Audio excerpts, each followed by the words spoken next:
You know, it's kind of sad people don't really go to movie theaters anymore with all the streaming services and that includes me. I feel like all the new movies now are just remakes or sequels of movies that already exist, and there aren't that many unique stories or characters anymore. I swear that some movies are on their 8th movie, and the main character is practically invincible. I used to go to movies a lot more when I was younger because there was a movie theater less than 10 minutes from my house. And I was kind of a shy kid, so the movies were the perfect activity for me. There's no awkward moments when you run out of things to say. So, what class are you going to? We're in the same class. It's just 2 to 3 hours of straight entertainment and eating unhealthy snacks. Speaking of snacks, the moment I opened the door, it was like a flood of butter popcorn punched me in the face. It smelled so good. I know it's a marketing strategy, and they probably put it in the air vents to waft out the smell to get people to buy overpriced popcorn and snacks. And it works. Okay, that'll be $20.99. But the best part of buying the biggest popcorn bucket was having unlimited refills and access to free butter sauce. I remember trying to copy the life hack video where you use a straw to perfectly distribute the butter evenly throughout the popcorn instead of it all being on the top. But when I tried it, it ended up completely flooding the bottom of the popcorn bag. So halfway through the movie, my lap was soaked in grease and I was eating straight butter chips. And the worst part of it all was that it was usually the first meal I ate in the entire day. So my stomach would hurt so bad and I couldn't eat anything else for the rest of the day. Or move. But since popcorn was so expensive, I made sure to always get an extra refill on the way out. The look of popcorn made me feel so sick, but a couple of hours later,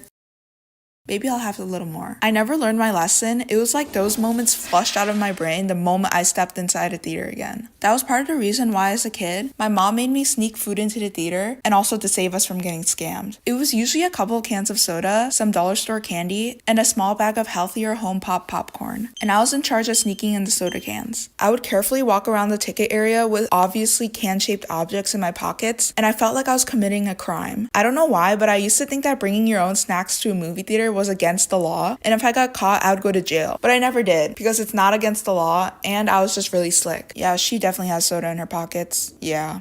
Is it lunch yet? Now I have to talk about one of the most crucial components that can make or break a movie experience. Movie seats. A lot of people usually pick a middle seat because it's the best viewing experience, but I would argue it's one of the worst spots to be in because getting up to use the bathroom is so much more work compared to sitting in the sides. Now, unless you have the strongest bladder known to man and are able to down a mega-sized slushie without going to the bathroom for hours, you're on average going to the bathroom at least once or twice. Once during the summer, I went with my friend to the movies and she wanted to sit in the center of the theater, of course.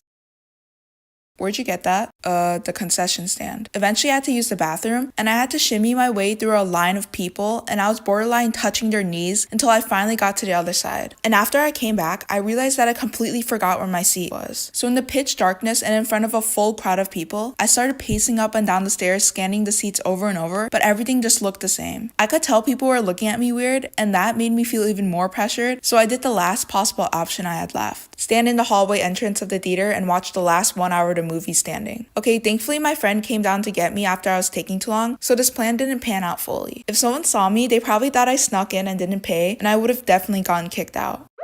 I've also gone to see a movie where all the seats were taken but the very front row. Usually these seats are always empty because people deem it as the worst seats, but they actually weren't that bad. I was basically laying flat on my back the whole time, and it was really comfortable. Overall, it was a great experience, except all the characters on the screen looked weird. Also, it was an animated movie, so all the bright colors made my eyeballs feel like they were burning. Personally, animated movies are one of my favorite movies to watch in a theater, but one type of movie I'll never watch are horror movies. The only time I'll watch them is when I'm with a group of my friends, the lights are on, and I have a way of hiding when a really scary scene comes up. But in movie theaters, you're locked into place and forced to watch the extra large detailed screen in pure darkness with nowhere to hide. And the reason I know this is because I made the fatal mistake of watching the scariest movie in theaters. It was the year 2015, and the whole movie I was like, I actually remember getting nightmares from it, and the traumatic experience was...